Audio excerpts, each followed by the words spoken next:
بہت طویل مطالعے کے بعد اور طویل مشاہدے کے بعد یہ بات سمجھ میں آتی ہے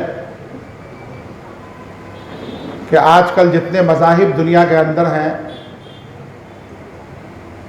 ہاں وہ ہندو مذہب ہو، وہ کرسچنٹی ہو، وہ جوڈائزم ہو یعنی یہودیوں کا مذہب ہو، بودھ ہو، اور دنیا کے جتنے بھی مذاہب ہوں، اور پھر اسی میں ایک مذہب اسلام بھی ہے ہمارا، تو طویل مشاہدے کے بعد یہ بات سمجھ میں آتی ہے کہ اس وقت پریزنٹ ٹائم میں دنیا کے جتنے مذاہب ہیں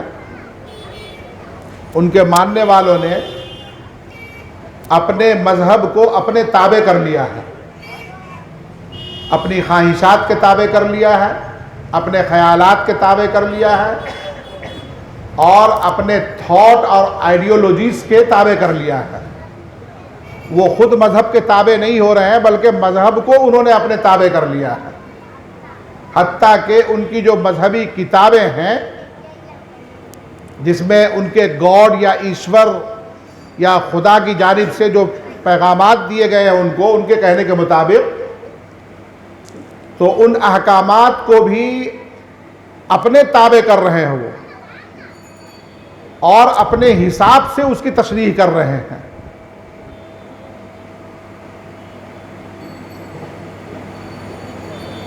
اور اس میں جو باتیں ان کو سمجھ میں آ رہی ہیں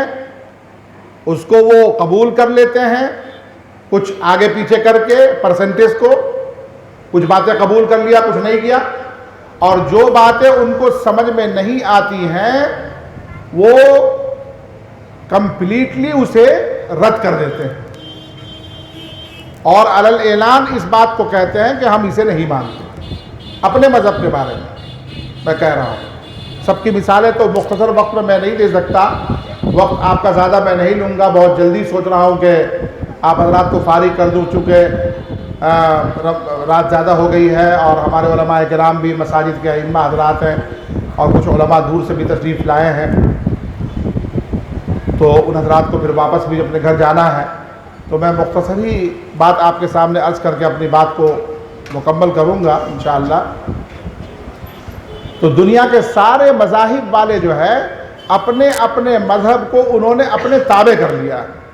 اور اپنے اسکرپچرز کو یعنی جو ان کی مذہبی کتابیں ہیں ان کو بھی انہوں نے ان کے احکامات کو اپنے تابع بنا لیا ہے۔ اور ہمارے مذہب اسلام کے اندر یہ ہے کہ ہم کو ان کے تابع ہونا ہے، کمپلیٹ سبمیشن، پورے طور پر اپنے آپ کو اللہ اور اس کے رسول کے احکامات کے حوالے کرنا ہے، قرآن پاک کے ہم کو تابع اپنے آپ کو بنانا ہے، حدیث پاک کے تابع کرنا ہے ہم کو اپنے آپ کو، نہ کہ قرآن پاک کی آیات کو اپنے تابع بنا کر اپنے اعتبار سے اس کی تشریح کرنی ہے اور اسی اعتبار سے اس پر عمل کرنا ہے، ایسا تو نہیں ہو سکتا۔ کچھ لوگوں نے ہر زمانے میں ایسا کرنے کی قرآن پاک کے ساتھ بھی کوشش کی ہے اور مذہب اسلام کے ساتھ بھی کوشش کی ہے، لیکن اس کے مقابلے میں اللہ تعالیٰ نے ہر زمانے میں اپنے ایسے نیک بندوں کو کھڑا کیا ہے، اہل علم کو تیار کیا ہے کہ جنہوں نے ایسا کرنے سے انہیں باز رکھا اور انہیں ایسا کرنے نہیں دیا۔ اس کے لیے جان کی، مال کی، عزت و آبرو کی، وقت کی، سب چیز کی قربانی دینی پڑی ان حضرات کو، انہوں نے قربانیاں دی۔ اور یہ جو تحفظ شریعت کے ہمارے علماء کرام جو یہاں بیٹھے ہیں، اور بھی علماء کرام ہیں جو اپنی مصروفیت کی بنا پر اس وقت نہیں آ پائے ہیں، یہ تحفظ شریعت بھی شروع اسی بنیاد پر ہوا تھا۔ اس کی جو بنیاد پڑی تھی تحفظ شریعت کی وہ اسی بنیاد پر کہ کچھ لوگ قرآن اور حدیث کو اور مذہب اسلام کو اپنے تابع کرنا چاہ رہے تھے۔ مسلمان، غیر مسلم نہیں، مسلمان کا کوئی طبقہ، کچھ طبقہ، وہ اس کو اپنے تابع کرنا چاہ رہا تھا اور اپنے حساب سے اس کو ایکسپلین کر رہا تھا اور لوگوں کو بھی بہکا رہا تھا کہ یہی صحیح ہے، قرآن کا مطلب یہی ہے، حدیث کا مطلب یہی ہے، اس طرح کی کوششیں وہ کر رہے تھے۔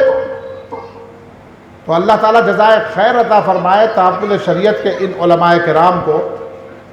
کہ انہوں نے اپنی انتھک محنت کوشش اور محنت کے ساتھ، اپنے علمی خزانوں کے ساتھ، اپنے قیمتی اوقات کو فارغ کرنے کے ساتھ اپنی محنتیں لگا کر کے ایسے لوگوں کو کم از کم کلکتہ شہر میں تو دیوار سے ضرور لگا دیا کہ وہ کامیاب نہیں ہو سکے اس بات میں کہ وہ مذہب کو اپنے تابع کر لے۔ تو ہمارا مذہب جو ہے، یہ مذہب اسلام جو ہے، یہ کمپلیٹ سبمیشن کو چاہتا ہے۔ ہم پورے طور پر اپنے آپ کو اس کے حوالے کریں، نہ کہ اس کو اپنے تابع کریں۔ ہم جو قرآن نے کہا ہم کو اپنے آپ کو اس کے مطابق ڈھالنا ہے، جو بات سنتوں میں کہا گیا اس کے مطابق ہم کو اپنے آپ کو ڈھالنا ہے، چاہے ہمارے مزاج کے موافق ہو یا نہ ہو۔ آج موافق نہیں ہے، کل موافق ہو جائے گا ہمارے مزاج کے، جب ہم اس پر عمل کریں گے اور اس کے فوائد کو دیکھیں گے تو